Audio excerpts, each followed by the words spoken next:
Christopher Thompkins was a 20-year-old living in Georgia. The day of January 25th, 2002, started off just like any other day.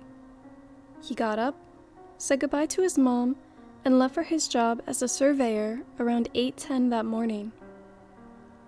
Chris met up with the other 3 members of his 4-man surveyor team and went off into a wooded area near Highway 85.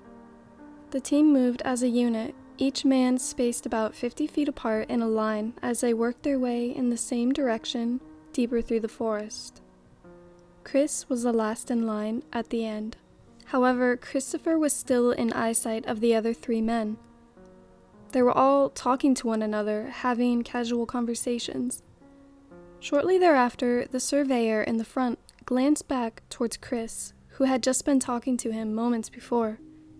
As he turned around, Chris was gone. Chris had been seen and heard, quote, just moments before. The other 3 men were confused. Where did Chris go, and why didn't he say he was leaving? His co-workers began looking around, searching for him. What they found next was perplexing. Nearby was a barbed wire fence, and on it was one of Christopher's work boots. The other boot was nowhere in sight.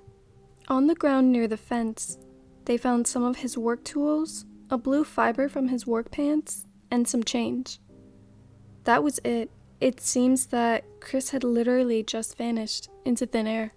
A couple hours after his disappearance, the men finally called their boss to say that Chris had vanished. A lot of people are confused as to why it took the men 4 hours to report his disappearance. However, I can kind of understand why they wouldn't immediately report it if they didn't feel alarmed and they just wanted to look for him themselves. They may have thought that Chris just walked away. Chris's mother was then informed of his disappearance, and police apparently told her she had to wait 24 hours to report him missing. Which, I don't know if that's true. That's certainly not true now, but maybe in 2002 that was the law. Investigators searched the area thoroughly and even brought in scent dogs. The dogs could not pick up on Chris's scent. Police did not find any further clues nor any items belonging to Chris.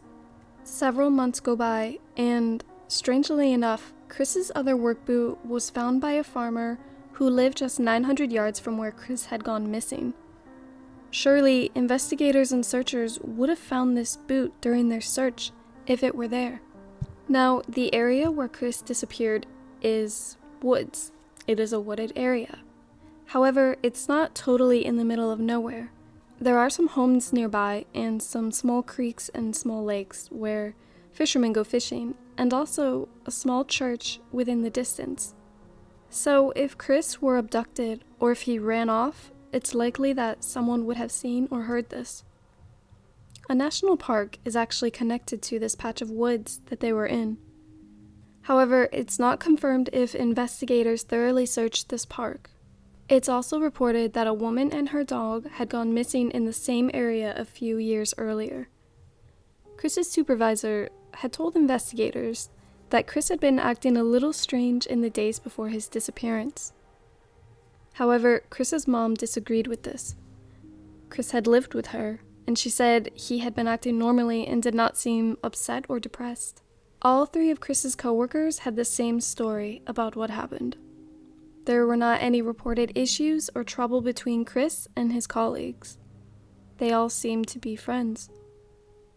If they were involved in Chris's disappearance, it would likely be hard for all 3 of them to keep the same story straight when questioned. And also, if they were involved, why would they leave one boot on a barbed wire fence? This just doesn't make any sense. Also, it was rumored that the men heard strange sounds in the forest that day.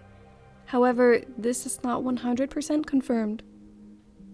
It seems that whatever happened to Chris happened suddenly and quietly, and maybe even violently.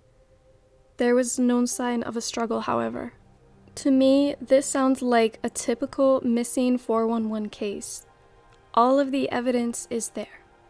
You have a young, healthy person. Chris was standing at the back of the line. He abruptly vanished after being seen just moments before. One or more shoe on the ground was found nearby. Dogs cannot find a scent. And belongings being found months later in the same area that has been searched multiple times. So, what is your theory? Honestly, there could be many. Maybe he walked off, maybe he was abducted, or some type of foul play. But I really do feel like there's something more unexplainable about this. However, I really hope his family has found peace and that Christopher is okay, no matter where he is. Thank you guys for watching. Please subscribe. It really helps my channel out. Stay safe, my friends.